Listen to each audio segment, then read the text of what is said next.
Okay, so if you're keen to quickly get a real handle on some of the most critical issues facing our world, you're definitely in the right place. Just think about water for a moment. It's so fundamental, right? But we often overlook just how crucial it is globally. Exactly, and that's precisely what we're diving into today. Hmm. This whole issue of the global water crisis. I mean, it affects literally every single person, Yeah, and we've got this excellent blog post here. It doesn't just, break down why it's happening. which is key. Right. But also, and this is important, what we can actually do about it. So think of this as your quick guide to understanding the core problems and the solutions that look most promising. It's definitely a big topic. It can feel a bit overwhelming, I think, Hmm. but our aim here is really to sort of slice it into clear, memorable pieces so you listening can really grasp what's at stake and, well, why it matters so much. Okay, let's jump in then. The thing that strikes me first is this fundamental mismatch. We all know those images of Earth, the blue planet. Yeah, beautiful. But the actual fresh water, the stuff we need for drinking, growing food, industry, pretty much everything. It's like a tiny, tiny fraction of all that blue. That's spot on. So yeah, 71% water cover, but only about 2.5% is fresh water. And here's the kicker. A lot of that fresh water is locked up. Think glaciers, deep underground, Right, hard to get to. very hard. So the water we actually rely on day to day, rivers, lakes, reservoirs, Hmm. that's where all the pressure is mounting. And it's not just like one thing causing this pressure, is it? It sounds like a few different forces are converging. Oh, absolutely. The blog post really lays out several key drivers. The first one is pretty straightforward, Hmm. population growth, and alongside that, urbanization. More people, more demand. Exactly. We're looking at nearly 10 billion people globally by 2050. That's a huge jump in demand for drinking water, for agriculture to feed everyone, for industries. Mhm. And as more people move to cities, you get this added strain on the water infrastructure that's already there. It often just can't keep up. Okay, so more people needing this vital limited resource. Mm. And then layered on top of that, we've got the whole complexity of climate change. Yes, climate change is a massive factor here, a real amplifier, you could say. We're seeing these big shifts in weather patterns. Like what specifically? Well, longer, more intense droughts in some areas.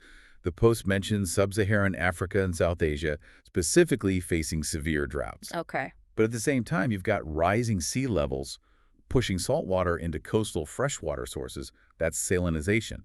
It basically ruins that water for drinking or farming. Wow. So it's like a double whammy, less water falling from the sky in some places and the coastal water getting contaminated in others. Precisely. And then the blog post talks about how we're actually using the fresh water we have access to. Agriculture seems to be a big focus. It has to be. Agriculture, as well, is the giant consumer. About 70% of all fresh water withdrawn globally goes into farming. 70%. Huge number. Hmm. And often, the way crops are watered, these traditional irrigation methods, they're just not very efficient. Lots of water lost to evaporation or runoff. Right. Plus, we're overtapping groundwater. Pumping water out of underground aquifers much faster than rain can naturally refill them.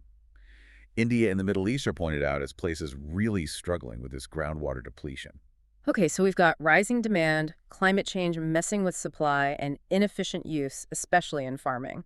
But there's another piece too, right? Pollution. Yes, pollution is a critical factor that makes the situation even worse. Think about industrial waste, chemicals from farms washing off fields, untreated sewage. Hmm. It's all going into our rivers and lakes. Yep. The UN stat is pretty shocking. Over 80% of the world's wastewater just gets dumped back into the environment without any treatment. 80%.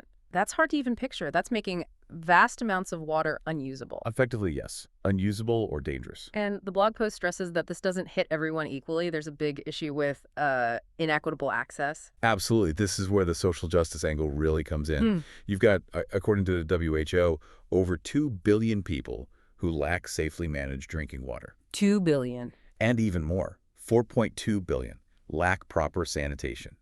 And it's the marginalized communities, often in developing nations, who suffer the most, spending hours trying to find clean water, dealing with waterborne diseases. So it's this whole complex web of factors leading to some really, really serious outcomes. It's way beyond just being thirsty, isn't it? Oh, far beyond. Lack of reliable clean water triggers so many other problems. Food insecurity, can't grow food without water. Right. Health crises, think cholera, typhoid, all linked to dirty water. Ecosystems collapse when rivers dry up or get polluted. And yes, it can even fuel conflict. Conflict. Yeah, the Post gives the example of the Nile River Basin. Disputes between Egypt and Ethiopia over water rights for the Grand Ethiopian Renaissance Dam. It's created major tensions. Water can definitely become a source of geopolitical friction. That paints a pretty grim picture. But thankfully, the blog post doesn't just leave us there. It spends a lot of time on solutions, which is, encouraging. Definitely. We need to talk about the solutions. Let's start with what it calls sustainable water management. What does that actually involve? It's really about being smarter and more careful with the water we do have. A big piece, going back to agriculture, is efficient irrigation. Okay. Things like drip irrigation delivering water right to the plant roots, very little waste, or precision agriculture, using tech to give crops exactly the water they need when they need it.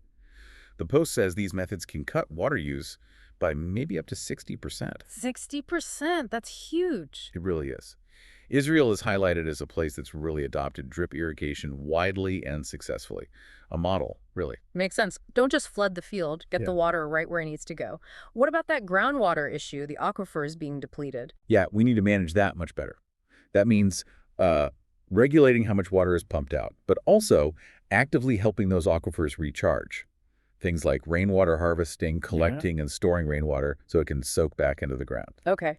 India's Jal Shakti initiative is mentioned. It's about getting communities involved in water conservation, building check dams, that sort of thing. And then there's the idea of using water more than once, recycling it. Exactly. Water recycling or reuse. Treating wastewater to a high standard so it could be safely used again, maybe for industry or agriculture, or even sometimes for drinking after extensive purification. Right. Singapore is a standout example here with its in-water program. They recycle about 40% of their wastewater now. It's a global benchmark. So managing existing water better is key. But the Post also talks about technology, right? Finding new sources or using tech to manage what we have more effectively. Desalination comes up. Desalination, taking the salt out of seawater. It used to be super energy intensive, but the technology is getting better, more efficient. Things like solar-powered desalination plants are becoming more viable. Interesting. Saudi Arabia uses a lot of desalination. For coastal areas with severe water scarcity, it can be a game changer, though it still has costs and environmental considerations, like what to do with the leftover brine. Okay. And beyond making saltwater drinkable, there's tech for managing the water systems we already have, smart water systems. Yeah, this is pretty cool. Using things like IoT, Internet of Things, sensors, and AI. How does that work? Well, you can put sensors throughout the water distribution network. They monitor water flow, pressure, quality in real time. AI can analyze that data to spot leaks much faster. Leaks are a big source of loss, aren't they? Huge. Millions of gallons lost. So smart systems help pinpoint leaks, optimize water distribution, predict demand. Copenhagen is given as an example. They apparently cut their water loss by about 20% using these kinds of systems. That's a significant saving. And what about places without that kind of high-tech infrastructure, more remote areas? Yeah, there are important low-cost solutions too. Portable water filters, like the Life Straw you might have seen, or simple methods like Sovis solar water disinfection using sunlight to kill pathogens in water and clear plastic bottles. These can make a massive difference at the community or household level. So, lots of technical approaches. But technology alone isn't enough, is it? The blog post really stresses policy and governance. Absolutely fundamental. You need the right frameworks in place. The term used is Integrated Water Resource Management, or IWRM. What does that mean in practice? That means governments need to look at the whole water picture, balancing the needs of farming, industry, households, the environment, and make decisions holistically, not in silos, ensuring water is allocated fairly and sustainably for the long term.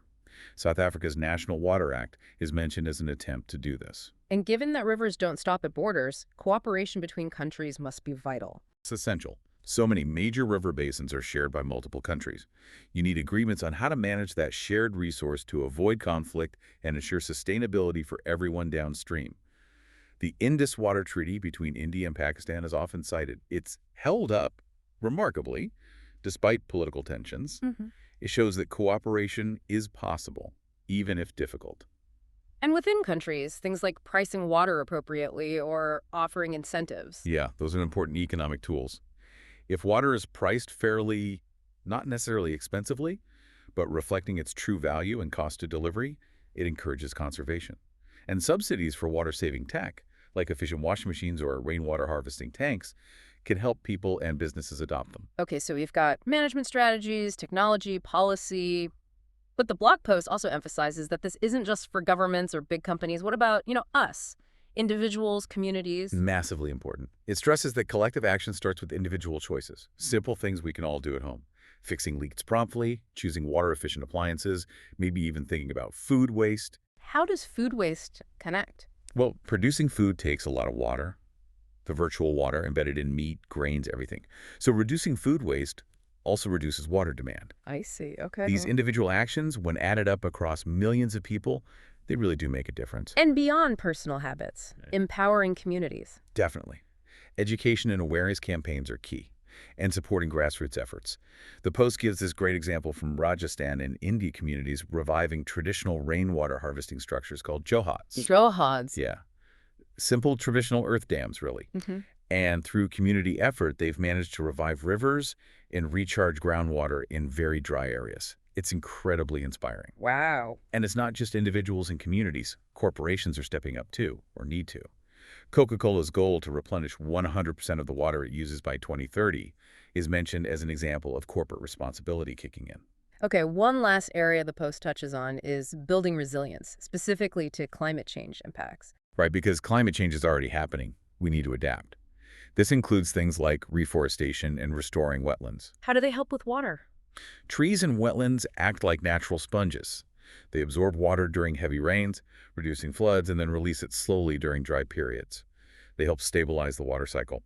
Ethiopia's big reforestation drives are noted here. And it also means building infrastructure that can withstand more extreme weather, stronger dams, better levees, climate-smart reservoirs. So putting it all together, it really sounds like there's no single silver bullet for the water crisis. Not at all. It absolutely requires this multi-pronged approach. Sustainable management, embracing innovation, smart policies, corporate action, community involvement, individual responsibility, they all have to work together. And organizations like the UN, the World Bank. They play a vital role too, funding projects, sharing knowledge, helping coordinate efforts, and crucially, helping to scale up those successful local innovations, like the Johads, so they can benefit more people. So, for you listening right now, digesting all this, what's the main takeaway, the call to action? I think the blog post puts it really clearly. Start small, but start now. Yeah. Be mindful of your own water use. Support policies aimed at water protection in your area. Advocate for sustainable practices in your community or workplace. Every little bit helps, Yeah, essentially. Exactly. Every action contributes to that bigger collective effort we desperately need. And maybe here's something to chew on after we finish. Think about how interconnected our world is now. Trade, information, people moving. How might that growing interconnectedness change things? Could it make the challenges of water scarcity worse as problems ripple outwards? Or could it actually help us spread solutions faster, share knowledge more effectively in the coming decades? That's a really interesting question. Yeah, thinking about those ripple effects, both the negative ones from scarcity and the positive potential of collective global action. It's definitely a big picture to keep in mind as we all, grapple with this absolutely critical issue.